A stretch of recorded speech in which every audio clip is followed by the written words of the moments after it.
Lo que es un baile, y en el peor de los sentidos, lo que es realmente un baile difícil de interpretar y es francamente caótico, es el mundo en estos días. Para eso buscamos gente que sepa, gente formada, gente que nos ayude a interpretar en este turbulento mundo en el que estamos, en el que transitamos, en el que caminamos. Sigue sonando la salsa de fondo. Va a quedar, espero que no quede rara con lo que vamos a comentar ahora. Vamos a conversar, vamos a conectar con quien es analista internacional, acá ya me hace la señal, y Anchor, y lo ha conectado Lu. Esto significa cuando se alinean los planetas y un invitado llega a todas las tormentas juntas, es que tenemos a un analista internacional, es editor responsable, digo bien, en Equilibrium Global, y es también una persona que tiene la difícil misión de ayudarnos a interpretar, a entender, conseguir herramientas para comprender mejor lo que ocurre entre Ucrania y Rusia. Es Martín Pisi. Martín, acá Esteban Chiacho en Cítrica Radio. ¿Cómo te va? Buenas tardes.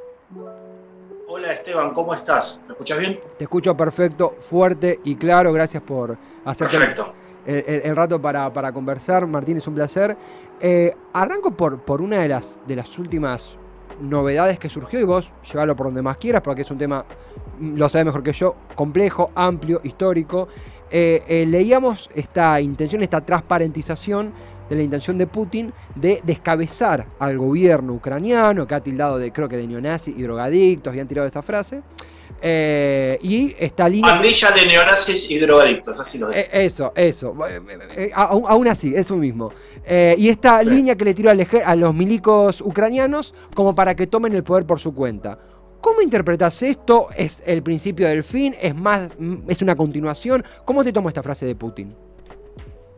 En realidad no, buenas tardes a la audiencia, en realidad no me sorprende porque anteanoche, mientras se celebraba una sesión de emergencia en el Consejo de Seguridad, Vladimir Putin aireó un mensaje que estaba grabado previamente en el cual declaraba como entre los objetivos de la acción militar que estaba llevando a cabo, la desnazificación de Ucrania.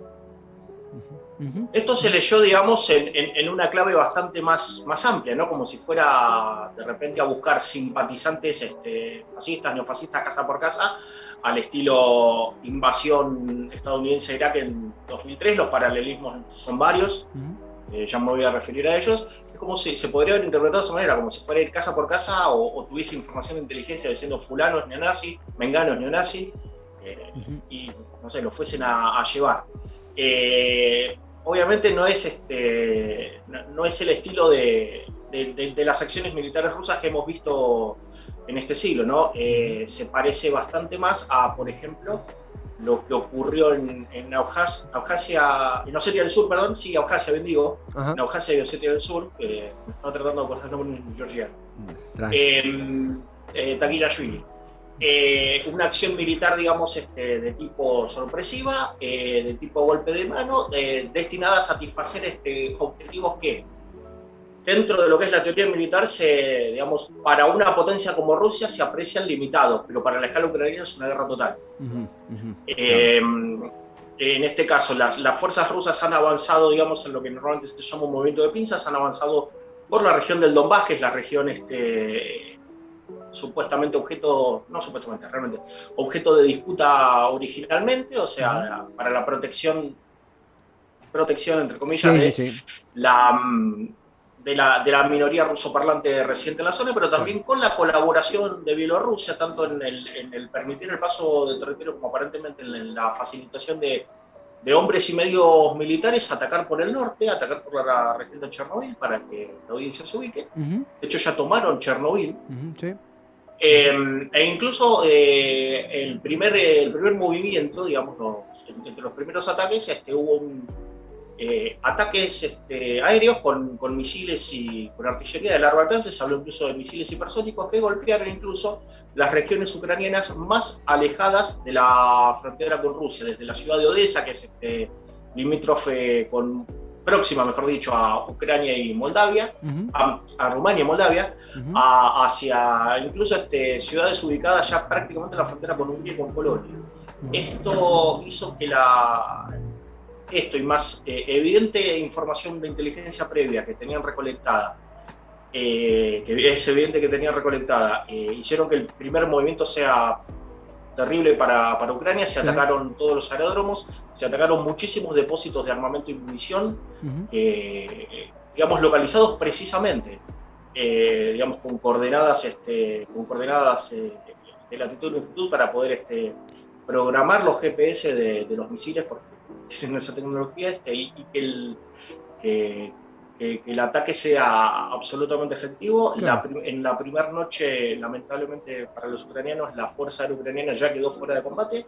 La Armada Ucraniana estaba muy resentida en su capacidad operativa desde la toma y la anexión de Crimea en el año 2014, así que 2/3, digamos, de los brazos armados de un instrumento militar quedaron fuera de combate.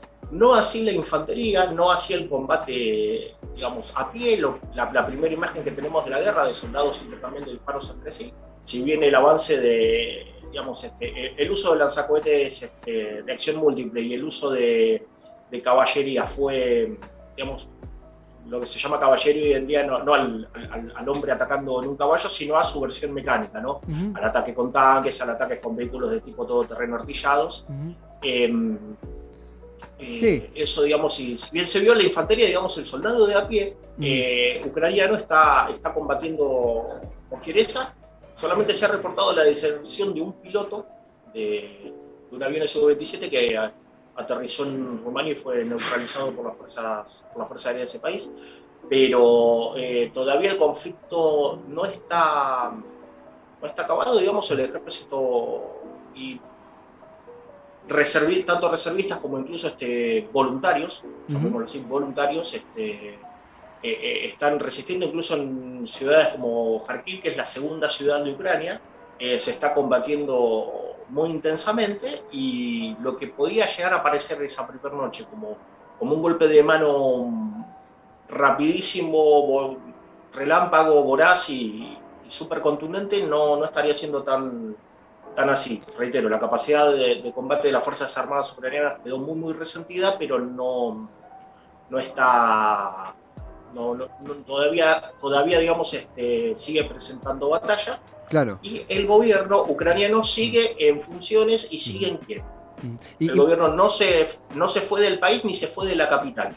Ni siquiera se trasladó a la capital, digamos, en muchos casos se suele hacer, a retaguardia o lejos del frente de combate. En este caso, el gobierno ucraniano sigue en funciones y sigue en pie. Y Martín, en ese sentido, ¿no? Porque es muy claro cómo lo explicás, es un conflicto que tiene diferentes escalas, diferentes especificidades, como veíamos mientras te escuchábamos imágenes de Kiev en tiempo real. Mencionabas el caso de, decime si alguna pronunciación es equívoca, de Donbass, esta región prorrusa, desde la óptica rusa, incrustada dentro de Ucrania. Decime si te lo formulo como pregunta, si interpreto bien el hecho de que los disparadores de este conflicto, de esta invasión, lo que han empujado la decisión de Putin, va por el lado del hostigamiento ucraniano. No, digo, hay una aclaración, no se trata de justificar, sino de comprender motivos, ¿verdad?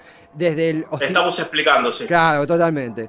Desde el hostigamiento que percibía Rusia desde Ucrania hacia las poblaciones prorrusas dentro del territorio ucraniano en Donbass, y la membresía que buscaba Ucrania para ser parte de la OTAN, lo cual hubiera implicado una misión bélica fuertemente alineada a Estados Unidos en un territorio cercano a Rusia como es Ucrania. ¿Esos dos son los disparadores? ¿Me estoy perdiendo algo? ¿Estoy sobredimensionando algo? ¿Cómo sería eso? Está perfecto el orden, está perfecto, digamos, lo que vos decís, Esteban. La única diferencia es que yo te cambiaría el orden de los factores. Ajá, bien. En primer lugar, sí, existe lo que se llama dilema de seguridad por parte de Rusia.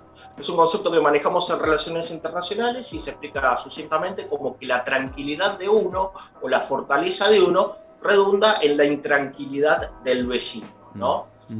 Vamos a ponerlo, digamos, en un ejemplo un poco burdo. Supongamos que uno tiene el vecino de al lado que se la pasa entrenando, se la pasa haciendo fierro, se la pasa dándole a la bolsa y se la pasa constantemente diciendo: mirá que cuando me ponga bien fuerte te voy a pegar. ¿Eso qué generaría en nosotros? Una sensación de intranquilidad. Claro. Es decir, che, este me va a pegar. Claro. ¿Qué opciones tenemos ante esos casos? Fortalecernos nosotros, entrenar a la par, o buscarnos la ayuda de otros, para que entre muchos podamos hacer frente a la amenaza o a ese riesgo, por más que en ese momento se manifieste solamente, o por más que el vecino solamente esté entregándose y sea un bravucón y hable, nosotros no tenemos certezas de lo que va a hacer. Esa falta de certeza, digamos, a la escala de lo que estamos hablando, se traduce en lo siguiente. Un Estado pequeño puede maximizar o tratar de maximizar, busca tratar de maximizar su poder, pero va a tener límites. Digamos, si el dilema de seguridad lo tiene respecto a uno mucho más grande. Entonces, va a buscar la ayuda de otros. Esa ayuda de otros se conoce como esquemas de seguridad colectiva, que son agrupamientos de estados con la finalidad común de proveer a la defensa común, digamos, de coordinar la acción y de sus instrumentos militares, tener comunicación permanente y tener unidad de objetivos. La OTAN es justamente el mejor ejemplo de lo que llamamos un esquema de seguridad colectiva. Para hacerlo breve, tenemos que remontarnos 32 años atrás con el advenimiento de la caída de la Unión Soviética. Como parte, digamos, de la caída de la Unión Soviética no fue un evento sorpresivo, ni fue un evento, digamos, que sucedió de un día para el otro. Más o menos por situar, entre la caída del muro de Berlín en noviembre de 1989 y la disolución definitiva de la Unión Soviética en 1991, se fueron dando diversos pasos, o fueron sucediendo diversos hechos políticos que luego también tuvieron su correlato jurídico, para ir desarmando en orden una unión, digamos, que ya tenía 14 nacionalidades que no la querían integrar. Claro.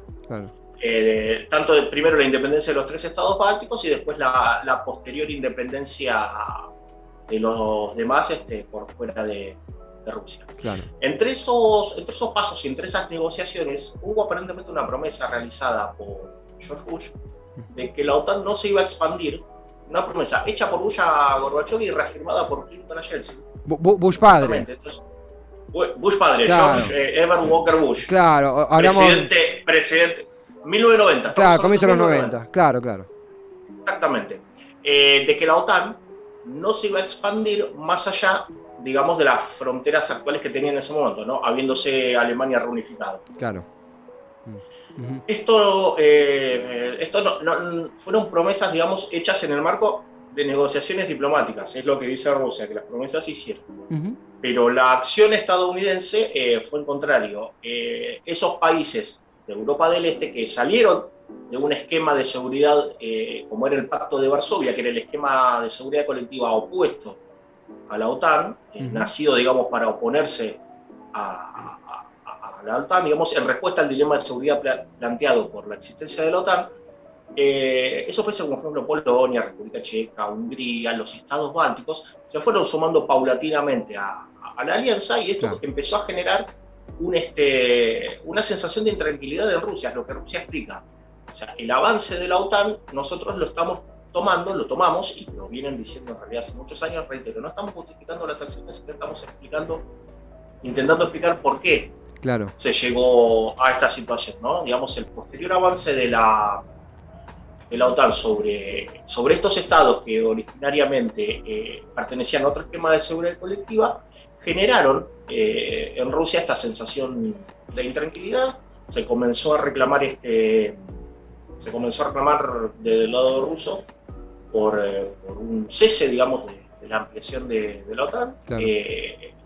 Pero a la vez, los hechos de 2014 y la situación interna de Ucrania y, digamos, la caída del gobierno prorruso en el año 2014 junto con la anexión de Crimea también generaron un dilema de seguridad en Ucrania de decir, se nos viene.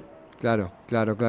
Entonces, Ucrania e incluso Georgia, que también había sufrido un ataque ruso, hicieron una solicitud formal de ingreso en la OTAN. La OTAN no les dijo que no. O sea, no los admitió inmediatamente, pero no les dijo que no. Les dijo, bueno, ustedes tienen que cumplir determinadas cosas, determinados pasos, que cumplieron también los estados que precedentemente se habían incorporado. No es que la incorporación a un sistema digamos, tan complejo como la OTAN se resuelve solamente con la firma de un tratado. No, total, los requisitos de acceso, creo que fue Montenegro o Albania el último. Digo, ya dentro de una zona cercana a bueno, no fue... No, No, si mal no recuerdo, el último fue Bulgaria. Montenegro no es parte de la OTAN. Perdón, mala mía. Albania sí. No, Albania tampoco. Montenegro, digamos, sí tiene otra candidatura. Claro. Es una candidatura firme. Por su dilema de seguridad con Serbia también. Esto daría para otra. Total, sí. Para otra nota totalmente distinta, pero. Hay unos requisitos que cumplir, hay una base que cumplir para entrar a la OTAN. No, exactamente. La OTAN es una organización que tiene normado desde la coordinación de altísima estrategia hasta el calibre de los tornillos y el paso de las roscas. O sea, claro. Es muy difícil, es muy difícil, digamos, cumplimentar todos esos requisitos para el ingreso pleno. Entonces, no se dio el ingreso pleno de la OTAN, pero tampoco la OTAN negó o denegó el ingreso tanto de Ucrania como de Georgia. Claro. Esta posibilidad de ingreso de Ucrania, como esta necesidad ucraniana, digamos, volvemos al ejemplo del vecino que se entrena, claro. Que hace fierro, digamos, Ucrania lo trató de resolver por las dos maneras, tratando de maximizar su propio poder, pero a la vez tratando de integrar un esquema de seguridad colectiva que garantice su seguridad y su integridad territorial. No se dio ni una cosa ni la otra. No hubo, digamos, un ingreso efectivo de Ucrania en la OTAN. Exacto. Tampoco hubo una declinación formal de la OTAN de la candidatura de Ucrania, que es lo que, digamos, entre comillas, esperaba Rusia, digamos, para evitar, digamos, si no haces esto, yo no ataco. Claro. Entonces, ¿y qué esperábamos la mayoría de los analistas, entre los cuales me incluyo? Esperábamos que al último momento la OTAN declinara la candidatura ucraniana, digamos, no que lo hicieran los propios ucranianos, no que lo hiciera el gobierno ucraniano. El propio board de la OTAN. Claro, el propio board de la OTAN, digamos, la admisión ucraniana está denegada y es lo que hubiese llevado a lo que se hablaba antiguamente o que se lee en los libros de historia como la demanda de neutralización. O sea, que Ucrania hubiera quedado forzosamente neutral, sin integrar la alianza, pero digamos, teniendo a cambio, entre comillas, la garantía rusa de que no iba a ser respetada su integridad territorial. Claro, pero ninguna de estas cosas sucedió. Hay una demanda también interna. Hay una cosa que también hay que entender. Si bien la población rusoparlante en Ucrania es importante, Ucrania es un estado, digamos, de mayoría ucraniana. Y, digamos, el mandato por el cual fue elegido Volodymyr Zelensky era ese, digamos, una mayor integración de Ucrania en Occidente, justamente con la incorporación a la Unión Europea y la OTAN, y digamos, un proyecto de vida en común, que es en definitiva lo que define una nación, orientado en ese sentido. Esto para Rusia es inaceptable. O sea, Rusia todavía considera, en el pensamiento de Vladimir Putin y de la conducción rusa, todavía existe el concepto de zonas de seguridad, o sea, de una determinada franja de territorio que no integre ni uno ni otro, que sirva, digamos, entre comillas, como amortiguador, y que justamente contribuya a la disminución del problema de seguridad. Esto, digamos, habiendo vidas humanas en el medio y habiendo un montón de sufrimiento en el medio, parece hasta cínico. Pero es lamentablemente la manera en la cual se explica o se intenta entender en definitiva qué es lo que sucedió y por qué. De todos modos, esto no le va a salir gratis a Rusia, porque si bien la OTAN no ha habido una reacción militar en contra de la invasión, más que de la resistencia que puedan ofrecer las propias fuerzas y el pueblo ucraniano, tampoco hubo, digamos, otra cosa que se podría haber llegado a esperar en lo que se entiende como doctrina Obama, no boots on the ground.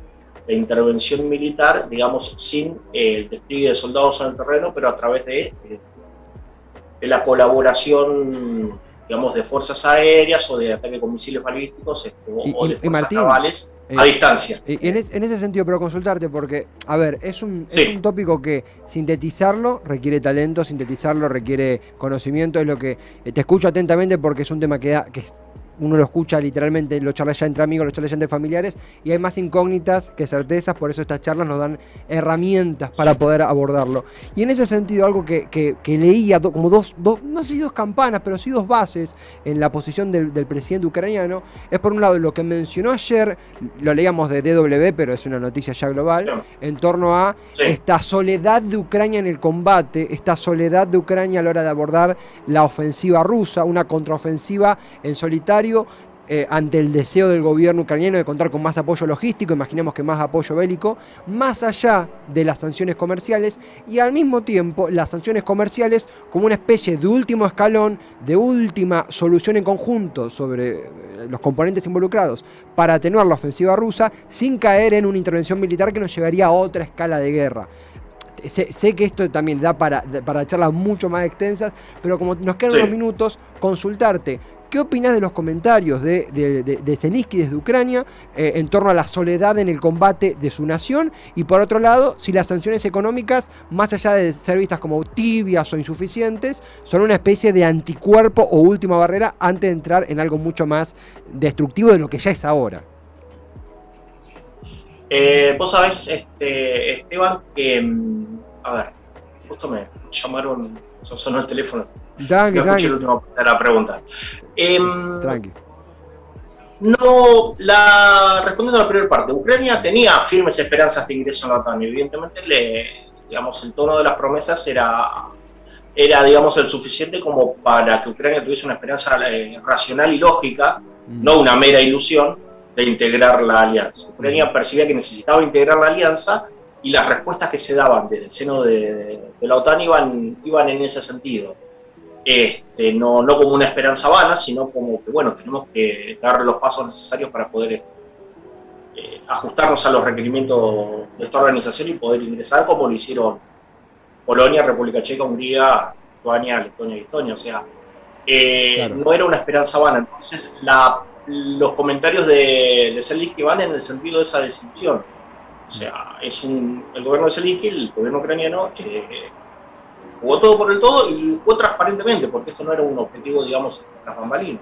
En ningún momento ocultó su intención de ingresar en la OTAN, a su base electoral no le mintió, diciendo, nuestro proyecto es digamos, y fueron asegurando sus promesas de campaña, no tanto que a veces, por ejemplo, acá en nuestras playas, somos muy críticos de gobiernos que hacen promesas de campaña y no las cumplen. En este caso, las promesas de campaña de Zelensky estaban cumpliendo, no era algo que, digamos, no se pudiera esperar. Claro. Entonces, el grado de desilusión de Zelensky es importante y es genuino. O sea, yo personalmente le creo al presidente ucraniano en el sentido de decir, esperábamos más o esperábamos cuanto menos el escenario que describe anteriormente, que los ayudasen, digamos, en el combate desde lejos. Obviamente, digamos, la intervención desde lejos también podría llevar a una escalada peligrosa en la cual habría dos bandos con armas nucleares.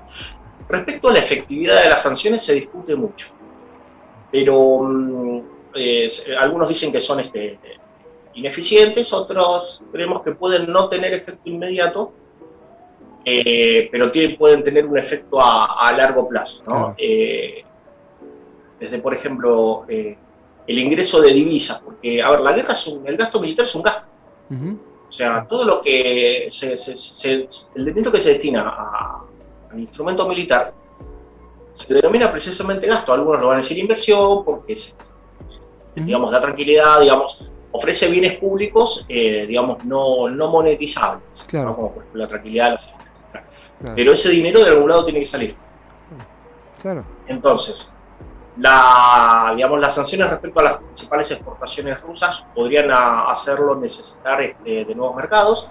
Exportar gas natural es algo que requiere muchísima infraestructura y la infraestructura ya está construida o incluso se está ampliando, como por ejemplo los gasoductos. Son una inversión que de repente lleva muchísimos años y muchísimo dinero puesto allí, sí, y de repente tampoco se les puede dar un uso adicional si de repente el cliente que está en la otra punta del gasoducto decide no comprar más. Claro. Queda el caño ahí. Claro. Entonces, claro, tendría que salir a buscar otros destinos para sus exportaciones y otros ingresos de divisas para estabilizar su economía y para que la guerra no lo arruine. Sobran ejemplos de estados que han destinado muchísimo dinero a instrumento militar y después no lo han podido reponer en sus economías y se han arruinado. El caso es Venezuela. Claro, no, incluso Martín, no, porque mencionabas al principio que no se había escuchado la pregunta, pero justamente la respondías, esto de la efectividad y la relativización de las sanciones económicas. Yo insisto en un punto de que es un tema que vos estudiás, vos comprendés, y es un tema que en una entrevista hoy no se puede abordar en totalidad, pero realmente... No.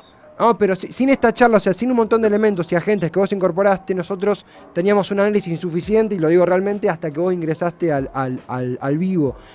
No, por favor, lo que te propongo para que no quede corta acá es, obviamente esto se tiene, con tu permiso, que se repita, porque es un tema que va a ir actualizándose constantemente, pero en los minutos que nos quedan, consultarte dónde podemos leerte a vos, dónde podemos seguirla, porque la entrevista termina, pero tu laburo continúa. ¿Dónde podemos dar con lo que vos producís? @tu voz al mundo en Twitter, es la cuenta de Equilibrium Global, la organización que yo integro, en la cual no solamente nos ocupamos de este tema, sino que tratamos de ir ofreciendo una buena selección de diversas fuentes del mundo, tanto en castellano como en inglés, para una mejor comprensión de la multiplicidad de problemas que afectan al mundo hoy en día. @martin_pisi es mi cuenta personal, y les recomiendo entrar en nuestro website www.equilibriumglobal.com, en la cual tanto nosotros como colegas y amigos aportan sus líneas, sus pensamientos y su tiempo para tratar de lograr una comprensión más acabada de lo que sucede. Es un proyecto formidable realmente, y dentro del horror de la guerra, tener estos encuentros para incorporar y conocer más es algo que fuertemente nuevo. Dentro del horror de la guerra celebramos, porque nos permite informar con mayor claridad. Más que una entrevista, es un aprendizaje. Martín, gracias totales, buen cierre de semana, sabemos que el laburo sigue, así que nos reencontraremos acá, si te parece. Dale, un último cierre y un último mensaje que le quiero dejar a la audiencia, de la ciudadanía. Los analistas internacionales trabajamos para lograr la paz en el mundo. No es que nos gusta la guerra, sino que nos ocupamos de estudiarla justamente para tratar de comprenderla, explicarla y eventualmente prevenirla. Y siempre trabajamos con información limitada. Lamentablemente, quienes estamos lejos de los centros de poder y los centros de toma de decisión, exacto, tenemos que encontrar en este caso la aguja en el pajar. En el mundo, en la maraña de información, en la maraña de señales, en la maraña de información cruzada, sesgada o dirigida, porque también cuando las armas hablan, también la guerra se traslada al terreno de la información, tratamos de encontrar esos puntitos, esas pequeñas cosas o grandes cosas, que son las que llevan a desenmarañar el ovillo y tratar de explicar lo que sucede con la esperanza de que los conflictos terminen, no surjan, o en el caso de que surjan, poder limitarlos hasta cortarlos aunque sea provisorio. Exactamente. No podríamos haberlo dicho mejor. Martín, reteamos fuertemente eso, brindamos por eso. Gran cierre de semana, gracias por esta charla. Gracias, Esteban, por tu tiempo, y un saludo a toda la audiencia. Lo mismo, Martín, lo ven en pantalla. Martín Pisi, analista internacional, editor responsable en Equilibrium Global, dicho correctamente. Unos rayos X al conflicto entre Rusia y Ucrania, unos rayos X a las raíces del mismo. La verdad que tener estos intercambios donde uno aprende, donde uno adquiere herramientas, son un golazo, y cada vez hay menos dudas. Eso es lo más importante.